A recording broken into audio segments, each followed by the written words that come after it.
እስከዛሬ ድረስ ስንት አሰልቺ ስራን ሰርተው ያውቃሉ? ምን አይነት አሰልቺ ስራስ ገጥሞት ያውቃል? አሰልቺ ስራስ ለመስራት ፈቃደኛ ነው? እስኪ ዛሬ የተወሰኑ ነገሮች እናያለን። 10 አሰልቺ የሆኑ ግን ደግሞ ውጤታማ የሆኑ እንዲሁም ሀብታም የሚያደርጉ 10 ቦሪንግ ሃቢትስ ዛት ሜክ ዩ ሪች። እስቲ እነዚህ ነገሮች እናያቸው። እነማን ናቸው የሚለውን በደንብ አድርገን። ብዙ ጊዜ ሰዎች ዝናን ይወዳሉ፣ ቫይራል ፖስት ይወዳሉ፣ ቅንጡ መኪናን ይወዳሉ፣ ቅንጡ ቤት ይወዳሉ፣ የተለያዩ ዝነኛ ነገሮችን ይወዳሉ፣ የሚታዩ ነገሩና የሚያንጸባር ማግኒፊሰንት የሆኑ ነገሮችን ይወዳሉ። ታዲያ ይሄ ሆኖ ግን ከነዚህ ጀርባ ያሉትን ነገር ብዙ ሰው አይወደው። ከነዚህ ጀርባ ምን ነገሮች አሉ? አሰልቺ ነገሮች አሉ።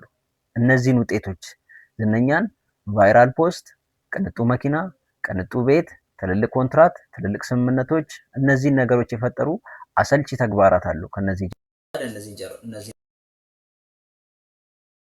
መስራት አይፈልጉም ብዙ ሰዎች። ለምን? ምክንያቱም አሰልቺ ስለሆኑ። እነማን ናቸው አሰልቺ የሆኑ ተግባራት ግን ደግሞ ውጤታማ የሚያደርጉ እንዲሁም ሀብታም የሚያደርጉ? እነዚህን ባህሪ ወይም ደግሞ ሀቢት አድርገን ካቆየናቸው ሀብታም ሊያደርጉን የሚችሉ ተግባራት ናቸው። እስቲ እንያቸው ተራ በተራ። የመጀመሪያው ማንም በማያይበት ጊዜ ማንበብ።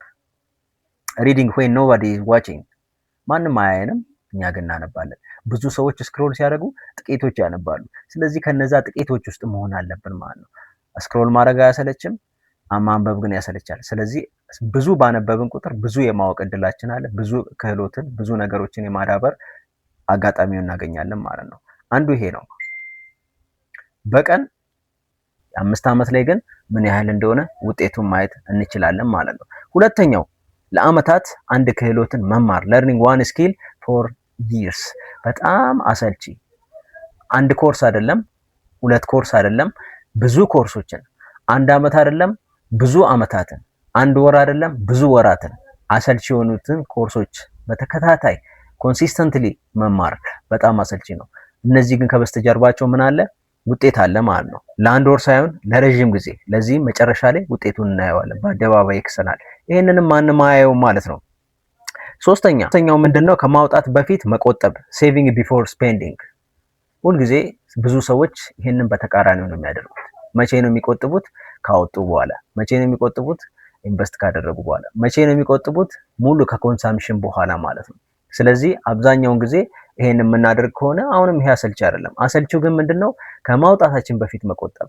የምናገኘውን 25% በመጀመሪያ መቆጠብ ይኖርብናል። ቢዝነሳችንን ሰፖርት ማድረግ፣ ቢዝነሳችን እኛን ሰፖርት እስኪያደርግ ድረስ ያንን ማድረግ ይጠበቅብናል ማለት ነው። አራተኛ ፖስቲንግ ኮንሲስተንትሊ፣ በቋሚነት ይዘትን መለጠፍ። ሞቲቬትድ ስንሆን አይደለም፣ ኢንስፓየርድ ስንሆን አይደለም፣ ተነሳሽነት ሲሰማን አይደለም፣ ጥሩ ሙድ ላይ ስንሆን አይደለም፣ ጥሩ ሙድ ላይ ባልሆንበትም ጊዜ። አንዳንድ ሰዎች ጥሩ ሙድ ላይ ሲሆኑ፣ ጥሩ ስሜት ሲሰማቸው ፖስት ያደርጋሉ። ከዛ በኋላ ለሳምንት ይጠፋሉ ወይም ደግሞ ለወራት ይጠፋሉ። ኮንሲስተንሲ ቢትስ ሞቲቬሽን የሚባል ነገር አለ። ኮንሲስተንትሊ ስንለጥፍ፣ ኮንሲስተንትሊ ፖስት ስናደርግ፣ ኮንሲስተንትሊ የምናደርገው ነገር በምናደርግበት ሰም ቶታል አቶሚክ ሃቢት ወይም ደግሞ ትልቁን ለውጥ ይፈጥርልናል ማለት ነው። ስለዚህ ኮንሲስተንሲ ሰኞ፣ ሮብ፣ አርብ የምናደርግ ከሆነ ያንን በተከታታይ whether we are in the normal mood or not ምን ማድረግ ይኖርብናል? መለጠፍ ማቆም የለብንም። መስራት ማቆም የለብንም። አሰልቺ ቢሆንም በደከመንም ሰዓት ቢሆን ያንን ማድረግ ይኖርብናል ማለት ነው። ከገቢ በታች መኖር። አምስተኛ ከገቢ በታች living below your means። ብዙ ሰው ከገቢው በላይ ነው የሚኖረው እንጂ ከገቢው በታች አይኖርም። ከገቢው በታች መኖር ማንም አያይልንም፣ ማንም አያጨበጭብልንም፣ አፕላውስ የለውም፣ ማንም ጎበዝ አይለንም። መጨረሻ ላይ ግን በአደባባይ ይክሰናል ማለት ነው። ለዚህ ተግባር ማንም አያጨበጭብልንም፣ ማንም ሰው ጎበዝም አይልም።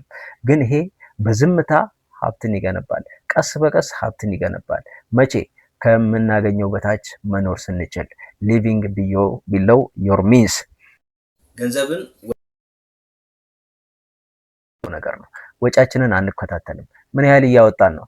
በእለት ምን ያህል አወጣለሁ? በሳምንት ምን ያህል አወጣለሁ? በወር በአመት ምን ያህል አወጣለሁ የሚለውን ብዙ ሰው አይከታተልም። ትራክ አያደርግም። ትራኪንግ ዩር መኒ ማለት ነው።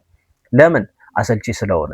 ይሄን አሰልቺ ተግባር እያንዳንዱን ነገር ያወጣናትን ሪከርድ ማድረግ አሰልቺ ሆኖ ስለሚሰማን ይሄ ሌላኛው ተግባር ነው ማለት ነው። በየሳምንቱ፣ በየቀኑ፣ በየዕለቱ ግን ሰዎች ሀብታም የሚሆኑ ሰዎች ወጫቸውን እያንዳንዱን ይመዘግባሉ። መዝግበውም ይይዙታል። ለምን እንዳወጡ በደንብ ያውቁታል። ለምን አወጣህ ቢባል በደንብ አድርጎ መረጃው አለው ማለት ነው። ኢንካም ስቴትመንቱን በደንብ አድርጎ ያውቀዋል ማለት ነው። ገንዘቡ የት እንደሚሄድ የት ቦታ እየደረሰ እንዳለ በሚገባ ያውቀዋል። ይሄ አሰልቺ ይመስላል፣ ብዙ ሰዎች ግን አያደርጉትም። ሰባተኛው አይሆንም ማለት saying no። ለምን ኖ ቱ ዲስትራክሽን፣ ሀሳብን ለሚከፋፍል ነገር፣ ለዲስትራክሽኖች። ኖ ቱ ታይም ኮንሱሚንግ ቲንግስ፣ ነገሮችን ሰዓታችን ነገሮች ኖ ማለት ይኖርብናል። ለምን? ምክንያቱም ሰዓታችንን በጀት አድርገን መጠቀም። ኖ ማለት አሁንም አሰልቺ ነው። ኖ ማለት አሳፋሪ ነው። ኖ ማለት ሰውን ያስቀይማል፣ ይሉኝታ ነው። ስለዚህ ኖ ማለት አንችልም። ይሄም አሰልቺ ነው ማለት ነው። ብዙ ሰዎች ኖ የሚሉ ሰዎች ስኬታማ ይሆናሉ፣ ምክንያቱም አላማቸውን ከግብ ማድረስ ስለሚችሉ ማለት ነው። saying ኖ ጊዜያችንን ለሚያባክኑ ነገሮች ስክሮል ማድረግ ይችላል። ኖ ስክሮል አላደርግም። ይሄንን መጥፎ ነገሮች ሊሆኑ ይችላል። ኖ አላደርግም የሚለውን ኖ ብለን ራሳችንን ማስለመድ ይኖርብናል። ብዙ ሰዎች ግን ከዚህ በተቃራኒው ኮንፊርሚስት ናቸው ማለት ነው። ኮንፊርሚስት ማለት ምን ማለት ነው? ሰዎች የሚሉትን ከማድረግ ወደ ኋላ ማለት። ለምሳሌ ከ3 ሰዓት እስከ 4 ሰዓት እቅድ ካላቸው አንድ ሰው ተነስቶ ቡናን ጠጣ ቢላቸው ተነስተው የሚሄዱ፣ ምክንያቱም እቅዱን ረስተውት። እቅዱ ወዴት ይሄዳል? ወደ ከሰዓትም ላይ ሰራ ይችላል፣ ነገም ላይ ሰራ ይችላል። ስለዚህ ይሄንን በደንብ አድርገን ከግምት ልናስገባ ይገባል። ትንንሽ የሚመስሉ ግን ደግሞ ትልልቅ ተግባራት ስለሆኑ ማለት ነው። ሌላኛው 8ኛው የጀመሩትን መጨረስ። ብዙ ሰው ይጀምራሉ፣ ብዙ ሰዎች ጀማሪ ናቸው፣ ብዙ ሰዎች አይጨርሱም። ዓለማችን ደግሞ የጀመሩትን ሳይሆን የጨረሱትን ነው የምትሸልመው ማለት ነው። ለጀመሩት ፍላጎት ላላቸው ሳይሆን ለሚጨርሱ ነው ዓለማችን ቦታ ያላት። ዓለማችን ለሁለተኛና ለሶስተኛ ሳይሆን አንደኛ ለሚወጡት ነው ቦታ ያላት። ስለዚህ አንደኛ ለመውጣት መሞከር፣ ለመጨረስ መሞከር፣ ጀማሪው ሳይሆን ፈጻሚዎች መሆን ማለት ነው። ዓለም ፍላጎትን ሳይሆን ተግባር እንደምትሸልም በደንብ አድርገው መገንዘብ ያስፈልጋል ማለት ነው። የመጨረሻውና 9ኛው ምንድነው? ቀድሞ የሚሰራውን ነገር መድገም። ምንድነው ቀድሞ የሚሰራው? ውጤታማ እንደሚያደርገን የታወቀን ነገር አሰልቺ ሊሆን ይችላል። ያንን ነገር ደጋግሞ ማድረግ። ሀብታሞችን ስናይ አሰልቺ ሊመስሉን ይችላሉ፣ ምክንያቱም አሰልቺ ነገሮችን ስለሚሰሩ። አሰልቺ ነገሮች ውጤታ እንደሚያመጣ ስለሚያውቁ አሰልቺ ነገሮችን ደጋግሞ ይሰራሉ። ግን ሰዎች አሰልቺ ነገርን አይወዱም፣ አዳዲስ ነገርን ይወዳሉ፣ ዝናን ይወዳሉ፣ ሀብትን ይወዳሉ። ሀብት ደግሞ የሚፈልገው ድግግሞሽን፣ ሪፒቲሽን፣ ደጋግሞ መስራት። ምንን? አሰልቺ ነገርን። ለምሳሌ አሰልቺ ነገር ምን ሊሆን ይችላል? ማንበብ አሰልቺ ነው፣ ደጋግመን እናነባለን። አሰልቺ ነገር ዲስኮምፈርትን ኮምፎርታብል መሃል፣ የማይመች ነገርን ምቾት። ለምሳሌ ምን ማለት ነው?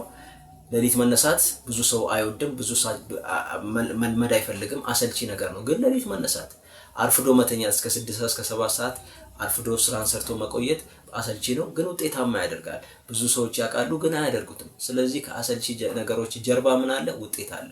መጨረሻ ላይ እነዚህ ነገር ተግባራት እለት ከእለት የምንላመድና መጨረሻ ላይ ካራክተር የምናደርግ ከሆነ ስኬታማ ማንችልበት ምንም አይነት ምክንያት የለም። ስላዳመጣችሁ አመሰግናለሁ።